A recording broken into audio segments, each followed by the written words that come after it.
Check, check. 1, 2, 3, 4. Let's go!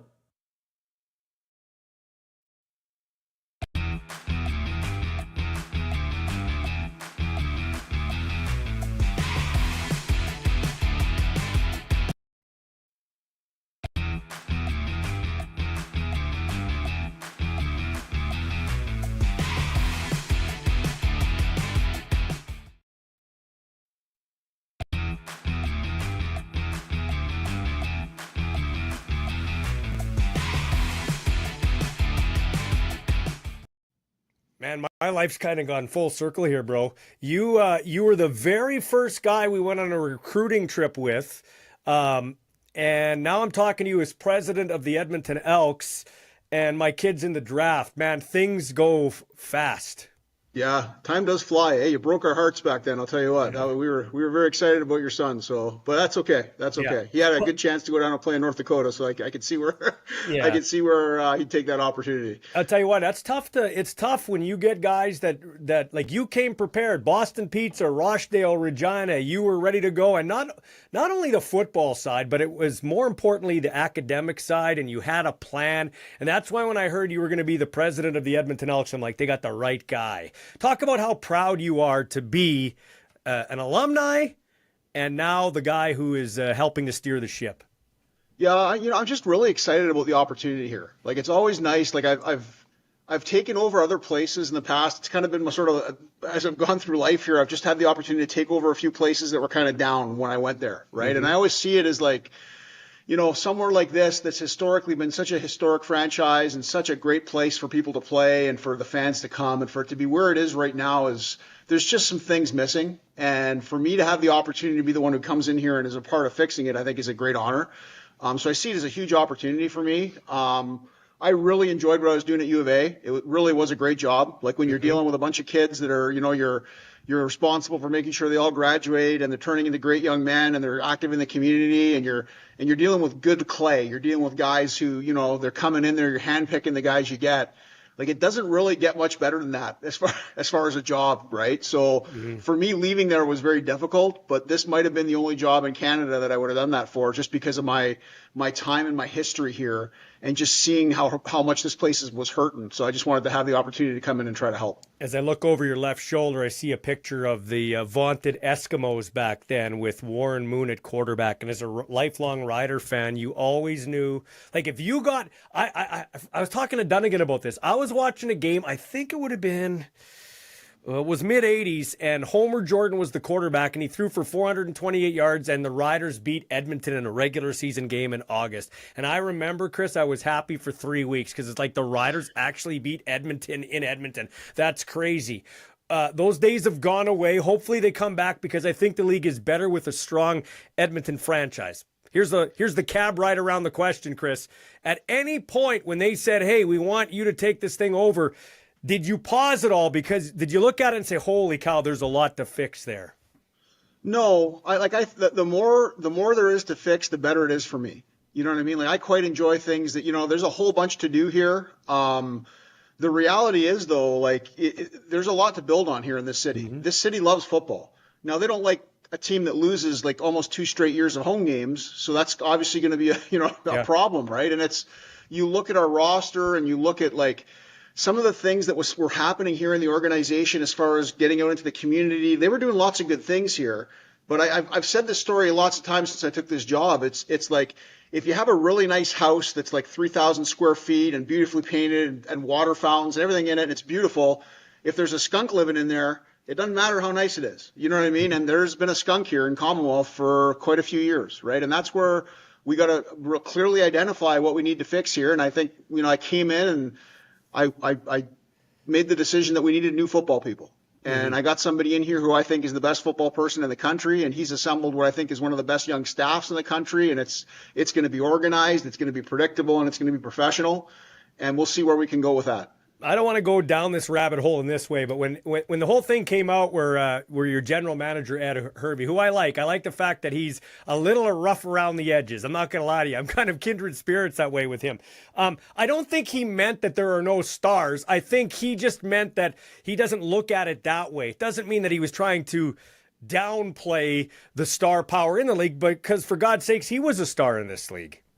Yeah, I don't know. Like, I think Ed said what he felt at the time, and I think he clarified what he had to say on that topic. And I think, sometimes people are looking to make stories out of things, and I understand that's everybody's job, right? When you're in the media, you're trying to promote the game, you're trying to make some excitement around the thing. Like, I know how Ed feels, and Ed played in this league a long time, and everybody who's been here played in this league a long time. So we understand the value of like the kind of players that we have in the CFL and how valuable they are to our product and all those things, right? So I just think with him, he's going to tell you what he thinks. I very much appreciate that about him. Like, I know when I sit down in a room with him, I'm hearing the truth. He's not going to sit here and tell me sugar plums and lollipops and it's all, you know what I mean? I'm going to hear what's going on.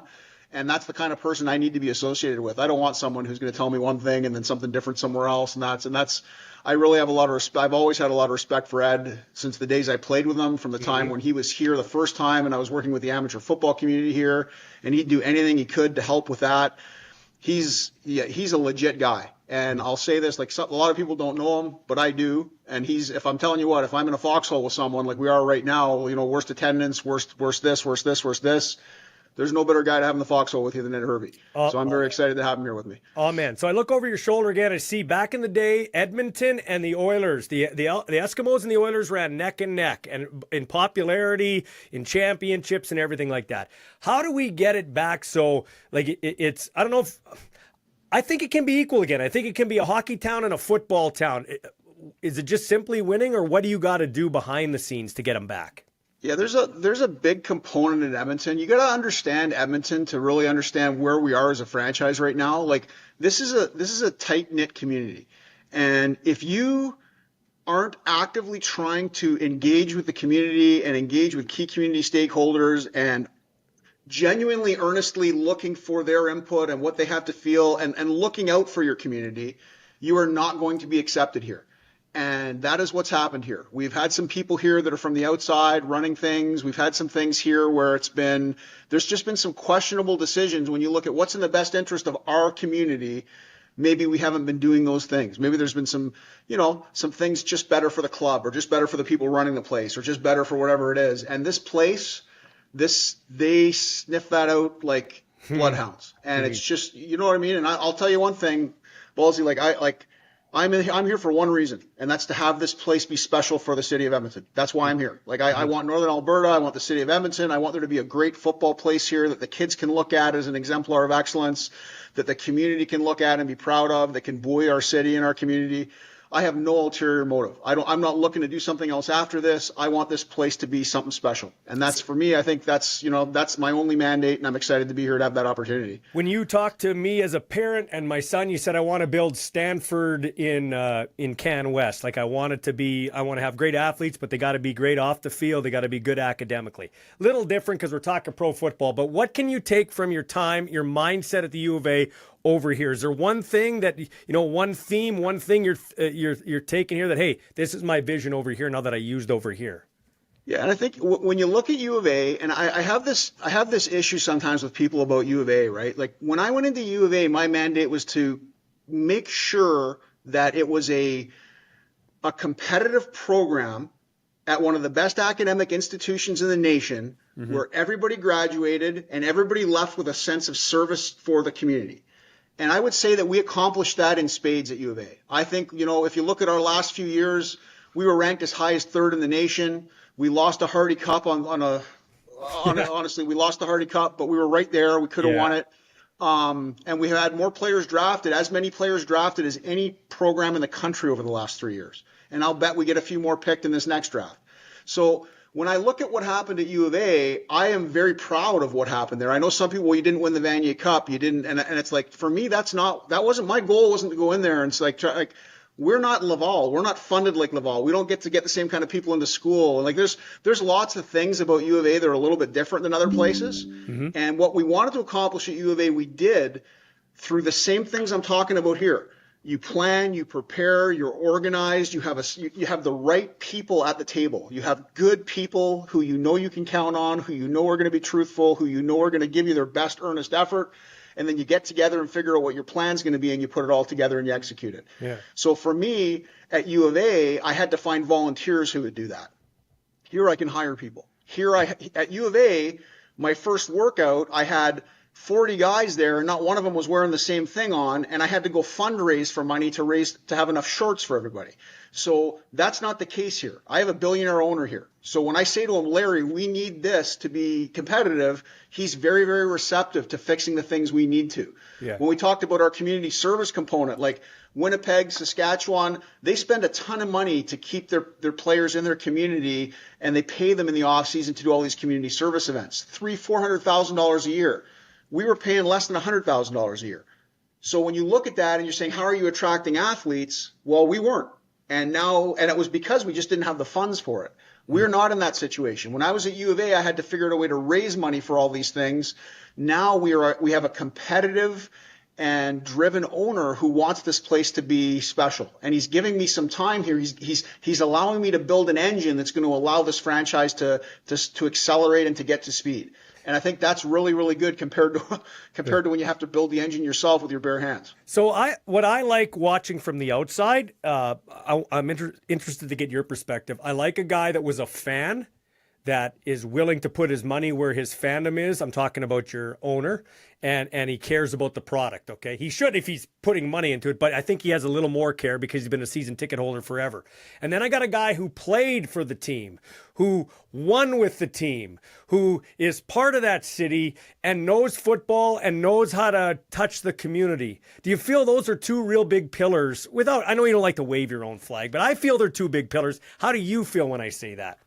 I feel there's good synergy in our organization as a whole. I feel I'm aligned with Ed, Ed's aligned with Mark, and our owner is a smart business person who built $1 billion company who wants us to be successful. So he has a lot of good ideas and a lot of things to say about the way we should be doing things here.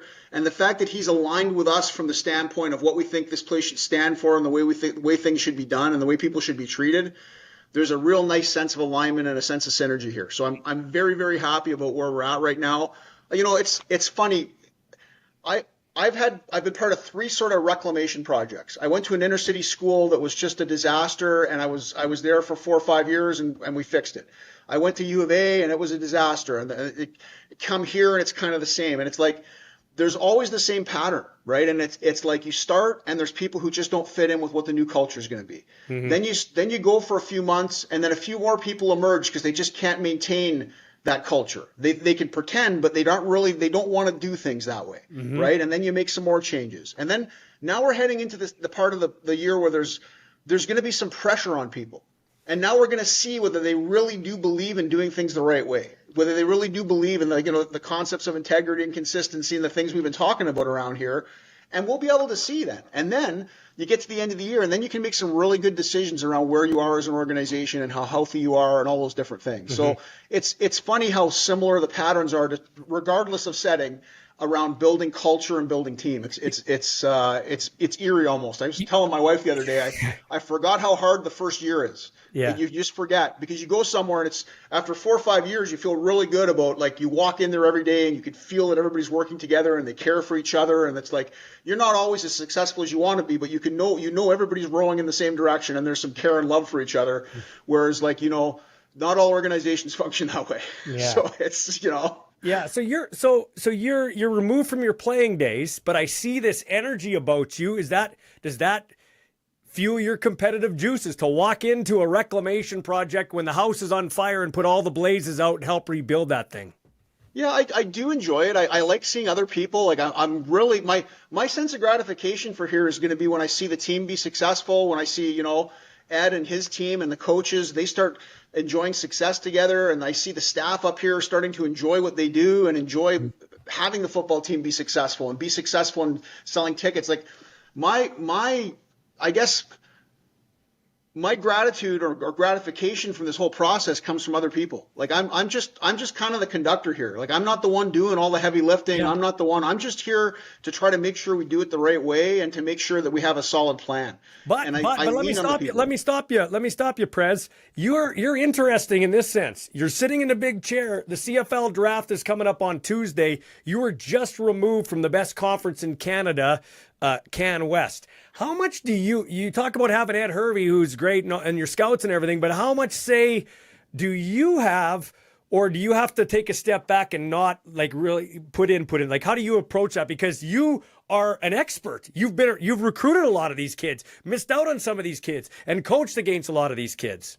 Yeah, and you know what? I know a lot about the kids, but I'll say this to you, and I'll ask you this question, okay? Yeah. If you were making decisions, would you want somebody who spent the last 6 months of their lives watching film every day on every kid, and who's watched every minute of their testing and knows everything about their families, or would you want some guy who coached and who for the last 6 months really has been dealing with getting an organizational culture in place?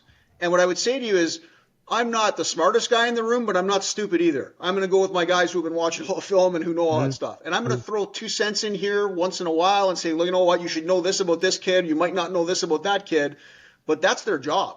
If I have people here who are doing that and I don't trust them, then I probably have the wrong people. And I'll say this, I don't have the wrong people. I got really good people who do that, and I trust them. That's awesome. When you're looking at to add a kid, what are you looking for? Like, what is an organization are you looking for now to add? I mean, Canadians, obviously, but what are you looking for? What's an Elks player to you? Yeah, and this is an Ed question more than me, but I'm going to say this. Like, I know we're aligned on this. There has to be, there's a character piece of, can we count on you? Are you going to be there? Like, a lot of guys are really, really good until something bad happens, and then another bad thing happens, and another bad thing happens. So you need guys who are mentally and physically tough enough to like keep their mojo when things aren't going well. You need guys who rally together. You don't need guys who, when things are going well for them personally, they're all happy, even if the team's losing. And then if the team's losing, if they're doing well, they're good. Like, it's just, you want guys who are invested in the success of everyone else on that team, right? And you know as well as I do, Ballsy, you need guys who can play. You need guys who can run. You need freaking tough dudes who are physical and violent and tough. And there's all those components to it. But you can have a collection of guys who are all talented, but if they don't play football together and they don't understand the value of the other guys in that organization and they don't put time into that, you're probably not going to win the whole thing, right? And you might get lucky once in a while, but you're probably not going to build a program that's going to be successful or a team that's going to be successful long term, right? So I think we're aligned on those things. The character piece for both of us is very important. I'm on this side of the mic and screen. You're over there.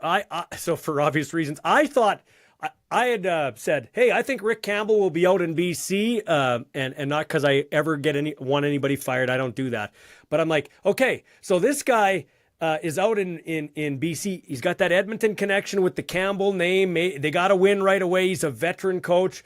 But you went the Mark Killam way. Just tell me what you guys as an organization liked about Mark Killam.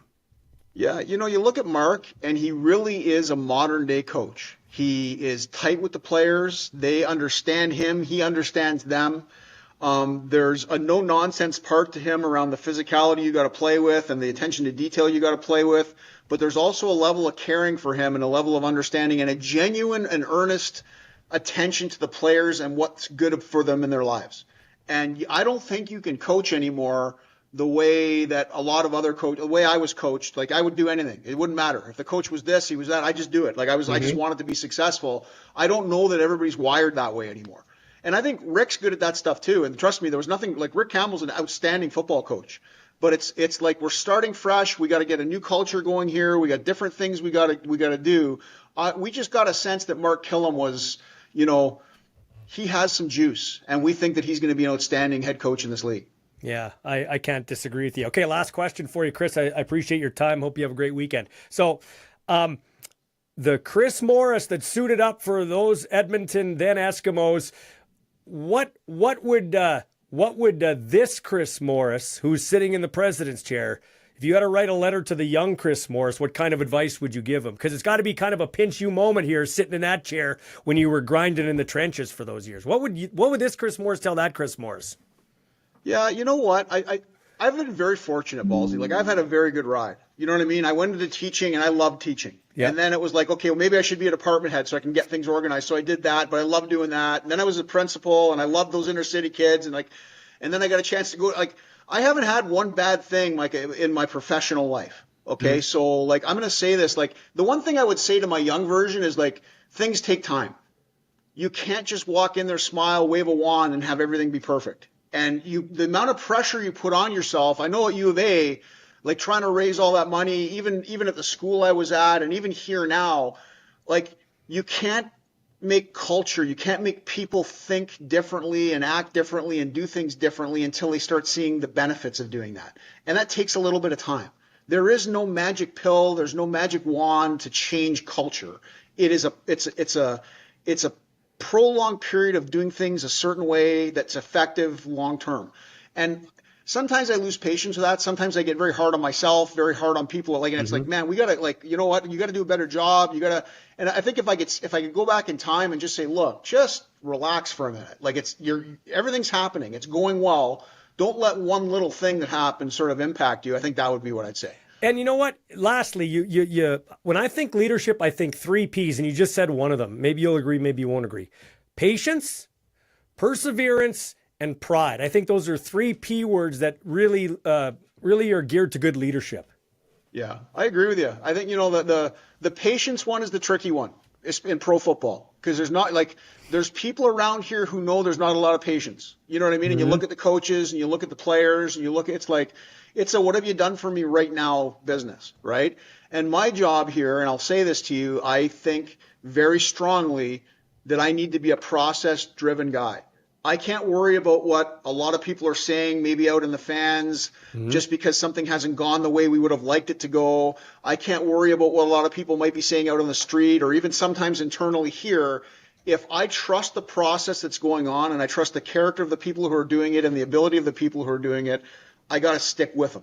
And I can't, I think back to Saskatchewan many years ago now, and they had a staff and they had a really good thing going, and their quarterback got hurt a couple years in a row. And they lost. And to me, I was like, those guys didn't all get stupid. They just didn't get all stupid at the same time. That was a good staff. Everybody was talking about that being the exemplar for the rest of the CFL. And I still remember when that group got fired, I was just like, man, I don't agree. You got to stick with your guys at some point. And I get it. The fans get upset, and there's going to be people who get upset. But then my job's to sort of try to communicate and articulate to people why you need to stick with certain people, right? And for me, that's going to be a big part of this job. Well, and that's where you're good, because Jim Hobson is a guy, and he's a guy that I had a great conversation with before he passed away.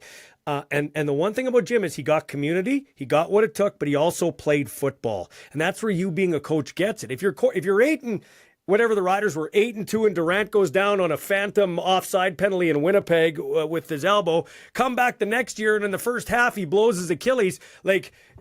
Chris Morris can be the greatest coach on earth if you don't. Great players make great coaches, right? Absolutely, and that's the thing you got to if the process isn't broken, don't get rid of the process. You got to, you know what I mean? If you know you're doing the right things and you've got injuries or you've got other things that have happened, you got to be really, really honest, and you got to be really thorough in how you're assessing what's good and what's bad with your organization, I think, before you start making wholesale changes, right? So that to me is a big deal and a big part of what there's a reason they have presidents of these organizations, and I think that's the number one responsibility is you're making bigger decisions. I'm not going to micromanage, I'm not going to get involved, but if I'm making a decision, it's going to impact a lot of people. So I better take that responsibility very seriously and make sure that I'm doing so with due diligence. Well, if this interview is any indication in my previous dealings with you, the Edmonton Elks have hired the right guy to run the ship. They used to call George Strait the fireman, but I'm going to call Chris Morris the fireman, putting out blazes. Thanks for your time, man. Enjoy the weekend. Can't wait for the draft and the upcoming training camp. We'll talk soon. Sounds good. Good luck to you guys. Okay, talk to you soon.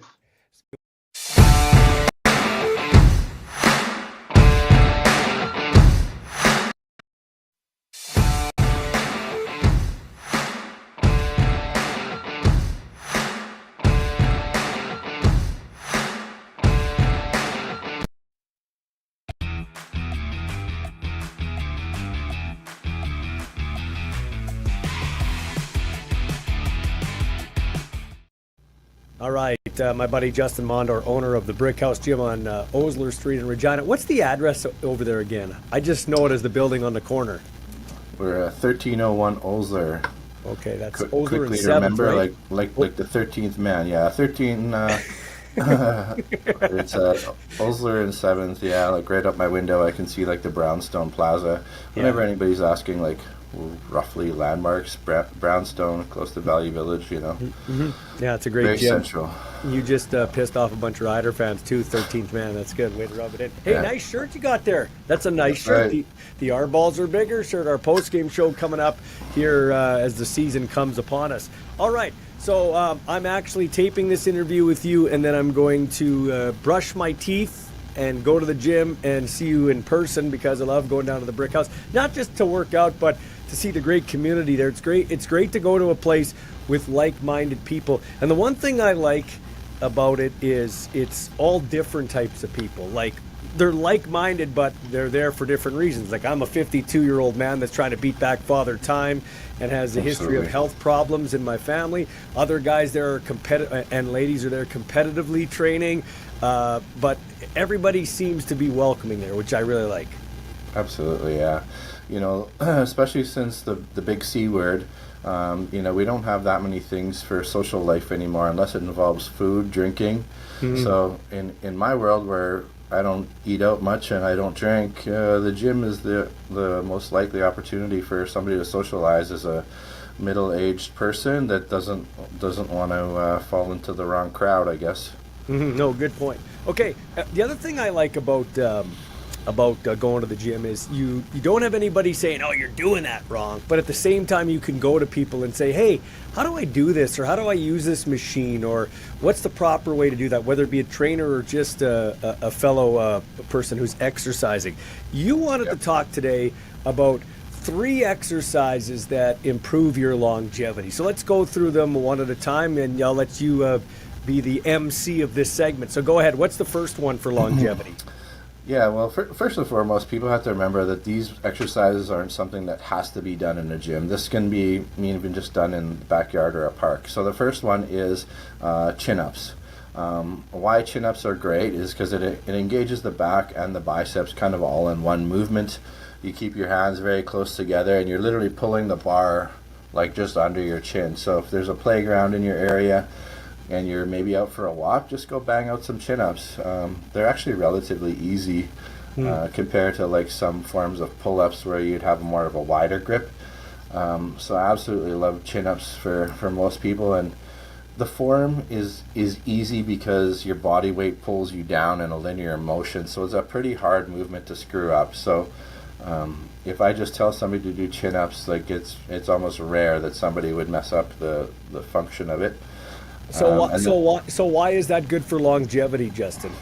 It just engages so much of the body, right? Like it's gonna extend the spine. So if you have any spinal discomfort, it's gonna help just free up those vertebrae just temporarily while you're kind of hanging there. Then you're gonna basically be engaging your back muscles. Most people, our back muscles are more important than our chest muscles for the most part. That's why I didn't include any push-ups in this, but your back muscles, you're always pulling things, whether you're, simple as pulling a door closed or, anything, grabbing something out of the trunk of your car. It's always pulling. It's very rarely that we really need to push things. And it engages the biceps. So with one movement, you're basically engaging your back muscles and your biceps all at the same time. All right, so number 2, the second exercise that can be done anywhere, not just a gym, for longevity. What would that be? It's called a Bulgarian split squat, but it sounds very technical. But basically, you just have one foot up on a bench of some sort, and then depending on how strong you are, you could have a pair of dumbbells in your hands, and you're basically doing like a squat-like motion with one leg that's up on the back. And the reason why that is important is it creates stability. A lot of times as we age, one thing that we lose is our stability. So yeah, it's nice to do a barbell squat with 2 legs, but it's very stable, and creating instability, like I said, is why a lot of people age fast, or they fall and break a hip, because they lose that stability that they would get, say, from playing sports. Kids are youthful because they're always racing around the park, going left to right fast, much like the moves on a football field. Again, a Bulgarian split squat is probably is a highlight way better than any single squat or leg press. And you could do it at home if you had if you can't do any weight, you don't do any weight. Just use your body and put your one leg up on a couch and and do the squat with one leg and touch your knee to the ground. You literally could do that watching the Stanley Cup playoffs if you're in your basement by yourself, right? Absolutely, freaking absolutely, yeah. Get moving, just get off the couch. Like it engages so much of the lower body that it's amazing. Mm-hmm. Okay, and then the third one, I think is great because you're going to describe it, but I think of a guy carrying 2 bags of salt down to the basement or whatever, or through the house down to the basement. Talk about the third exercise. Yeah, so it's farmer carries. Farmer carries, it's just a challenge on basically how far you can go, but you want to find a good weight that challenges you to go at least about 50 feet. 50 feet, maybe turn around and go back. But basically, you're walking through it, so you have to have a good stride. You have good motion, plus so that engages everything. Your grip, then your shoulders, then your back and hips need to be functioning, and then you're walking. So it's a really great way to almost train the entire body. And yeah, like you said, I mean, if you're carrying a couple bags of salt, you know exactly what I'm talking about. And again, there you go. You have 2 bags of salt kicking around in the garage, grab those bags of salt and go for a walk down the street, see how far you can get, and then turn around and go back. Yeah, and if you're at the gym, you've got that nice blue turf, multi-purpose turf. I'm just picturing that today as I'm going in. I'll grab a couple of dumbbells and go up and down. That'd be a perfect spot. Absolutely, yeah. Yeah. So, Justin, absolutely. if they want to come in and check out the gym, do you offer 1 week, 1 week trials where they can come in and check out the gym at any time? Because it's a 24/7 gym too. Yeah, absolutely. We offer 2 different levels of experience. We recently added a 1-month opportunity. Okay.